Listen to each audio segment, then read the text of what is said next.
Salam sejahtera saudaraku, salam jumpa sahabat GKI.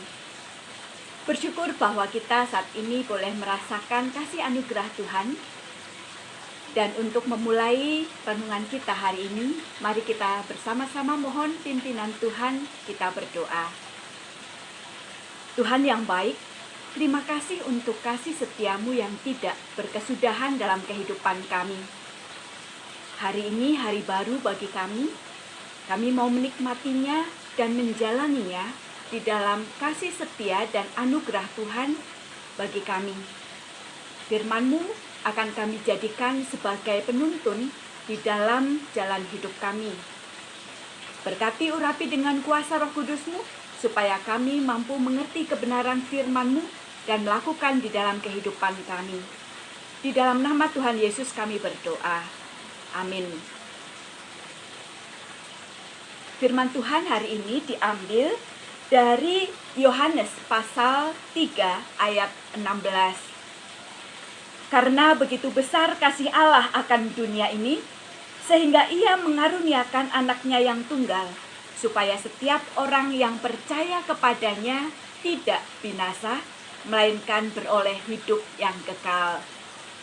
Saudaraku, jika saudara diminta untuk mengingat peristiwa manakala saudara mengalami kondisi atau merasakan jatuh cinta, apa yang saudara rasakan? Tentu berbagai macam hal membuat saudara berbunga-bunga ketika tahu bahwa saudara akan berjumpa dengan seseorang yang saudara cintai. Jatuh cinta membuat orang bahkan mengatakan tai kucing rasa coklat. Walaupun tidak begitu juga sih. Tetapi itu mau menggambarkan tentang rasa cinta. Itu bisa membuat orang merasakan sukacita dan berbinar-binar menjalani hari. Dan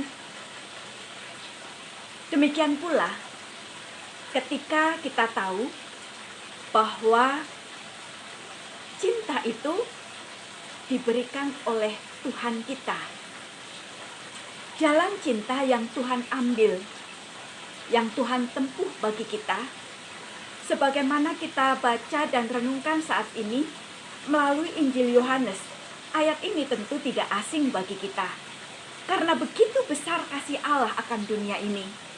Hal itu menunjukkan bahwa kasih Allah yang besar, yang tidak dapat dikatakan sehingga menggunakan istilah karena begitu besar. Jadi melampaui kondisi sangat besar. Begitu besar itu, lebih dari itu. Dan kita melihat bahwa karena begitu besar kasih Allah, Dia memilih jalan cintanya. Dan jalan cinta yang Dia tempuh itu adalah menjadi sama dengan kita, mengambil rupa seorang manusia. Di dalam diri Yesus Kristus kita mengenal Sang Cinta sejati.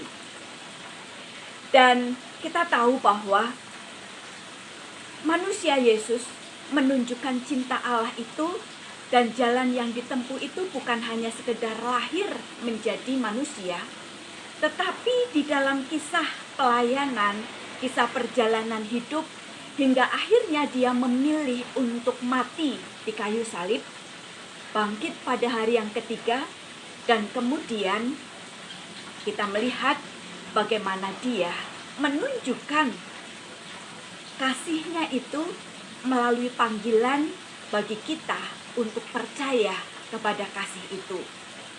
Jadi jalan cinta yang ditempuh oleh Yesus itu adalah jalan cinta yang tidak mudah tentunya.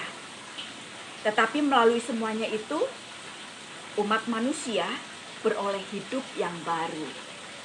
Saudaraku, karena kita sudah melihat dan mengalami cinta Tuhan dengan jalan cinta yang Dia tempuh, itu pula menjadi panggilan bagi kita untuk menunjukkan, untuk menciptakan cerita cinta kita dengan Tuhan. Kita sendiri mengingat kembali bagaimana perjumpaan kita dengan Tuhan yang membuat kita jatuh cinta padanya. Karena ketika kita mengingat kembali, meresapkan kembali cinta itu, kita akan dimampukan untuk kuat menjalani hari-hari kehidupan kita, sekalipun kita berhadapan dengan penderitaan, dengan kesusahan, dengan jalan yang berliku. Tetapi kita tidak akan menyerah karena kita tahu yang kita cintai, karena kita tahu siapa Dia.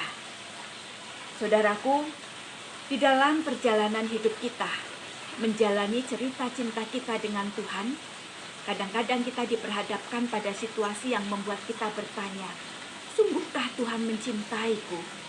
Sungguhkah Dia peduli padaku? Sungguhkah Dia sayang padaku?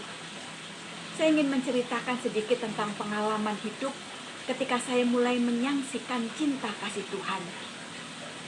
Ketika tiba-tiba pada suatu hari, Tuhan mengambil seseorang yang begitu berarti di dalam hidup saya, suami saya. Hanya dalam waktu 1 hari dirawat di rumah sakit, dan kemudian dia dipanggil pulang ke rumah Tuhan.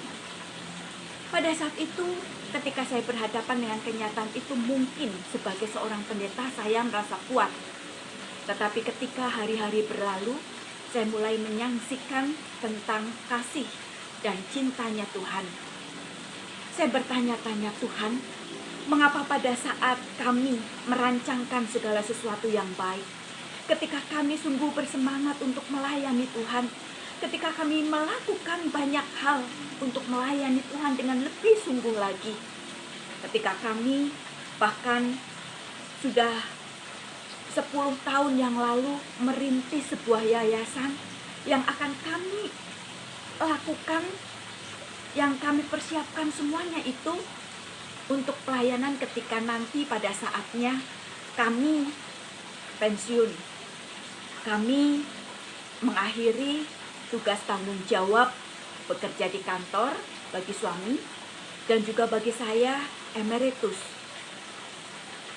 Tetapi pada kenyataannya, mimpi kami untuk melayani Tuhan sebagai misionaris, kami memiliki cita-cita yang baik untuk masa depan kami melayani Engkau dengan lebih sungguh lagi. Tetapi ternyata Tuhan mengambil dia dengan begitu cepat. Saya marah, saya kecewa. Dan pada saat itu saya mengatakan, Tuhan, Engkau tidak sayang padaku. Di mana cintamu Tuhan? Aku sudah melayani Engkau sedemikian rupa. Apapun jalan aku tempuh untuk melayani Engkau. Tetapi inikah bentuk cintamu padaku? Hingga 1 bulan pertama, saya itu seperti zombie menjalani hidup ini. Saya bangun, tidur, menangis, tidur lagi, menangis lagi.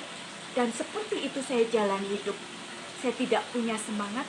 Bahkan saya berpikir bahwa, ketika aku melihat langit, alangkah indahnya kalau aku pun menuju ke sana. Lebih baik aku menyusul kekasih hatiku, suamiku. Tetapi pada saat itu, aku tahu bahwa ada anak-anak, ada jemaat yang saya tinggalkan. Mereka juga bergumul dengan pergumulan hidup mereka. Sampai suatu ketika saya benar-benar merasakan tidak berdaya dan merasa betapa Tuhan itu tidak menyayangi saya. Pagi-pagi saya dibangunkan oleh bunyi suara pompa di belakang rumah. Jam 4 pagi saya dibangunkan oleh bunyi krok-krok-krok. Dan ternyata ketika saya ke belakang, saya melihat pompa kolam ikan koi saya itu tidak lagi ada air. Karena tempat pembuangan kolam ikan itu ternyata terbuka. Karena waktu itu hujan deras dan terbuka tanpa sengaja, sehingga air di dalam kolam itu terkuras habis. Saya begitu terkejut ketika melihat ikan-ikan semuanya di dasar kolam sudah tidak bergerak. Dan saya begitu berteriak, semuanya mati sudah. Dan saya berkata, Tuhan, lengkaplah sudah. apa yang Engkau nyatakan padaku. Engkau memang tidak menyayangiku. Ikan yang menjadi penghibur, ikan yang selama ini menjadi tempat di mana aku bisa mengalihkan suasana hatiku. Ternyata semuanya Engkau ambil pula. Dan Engkau buat semuanya itu mati. Saya marah pada Tuhan. Saya mengatakan, untuk apa lagi saya melayani Tuhan? Untuk apa lagi saya hidup? Tetapi saudaraku, pada saat itu dalam marah saya mengambil ember dan satu persatu saya ambil dan masukkan ikan-ikan itu ke dalam ember. Sambil berkata, Tuhan, semuanya mati, tidak ada harapan. Tetapi aku berkata, kalau ada satu ekor ikan saja hidup, maka aku percaya bahwa Engkau masih sayang padaku. Kalau ada satu ekor ikan saja hidup, aku akan kembali melayani Engkau dengan semangat. Tapi kemudian hati saya mengatakan, bukankah doa ini juga aku panjatkan ketika suamiku sakit? Tetapi toh Tuhan tetap mengambil nyawa suamiku. Palingan seperti itu juga dengan ikan-ikan ini. Dan lalu saya tinggalkan ikan-ikan itu di dalam ember. Tapi saya sebelumnya mengambil pompa dan kemudian memberikan dan memasukkan pompa itu di dalam ember. Dan saya tinggalkan. Beberapa waktu kemudian saya penasaran melihat lagi. Benar, semuanya mati. Memang Tuhan tidak sayang. Dan kemudian beberapa waktu lagi saya melihat dan saya terkejut karena ada yang bergerak-gerak. Tapi saya berkata, palingan itu karena pompa sehingga ikannya muter-muter di ember. Tapi ternyata ketika saya lihat ada satu ekor ikan kecil yang masih hidup. Saya begitu senang dan melihat itu. Dan kemudian ketika saya lihat ternyata bukan hanya satu ekor. Ada 6 ekor ikan masih hidup. 3 yang kecil dan 3 yang besar. Pada waktu itu saya menangis, saya sujud dan mengatakan, Tuhan, ampuni saya. Dan kemudian saya mengatakan, Tuhan, baiklah, sekalipun saya tidak tahu saat ini jalan cerita selanjutnya seperti apa, tetapi saya mau menyerahkan diri saya untuk terus setia melayani Engkau. Saya akan jalani perjalanan hidup saya selanjutnya. Dan saya mau belajar terus percaya bahwa Engkau menyayangiku. Bapak Ibu Saudara yang dikasihi Tuhan, betapa mudah orang percaya mengatakan bahwa Tuhan tidak sayang. Ketika persoalan-persoalan hidup datang, tidak seperti yang diinginkan.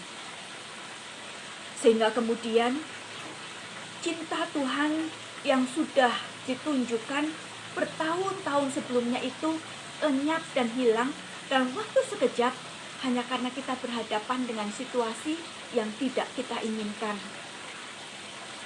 Cerita cinta itu kita hentikan. Kita mulai meragukan dan kita mempertanyakan tentang cinta itu.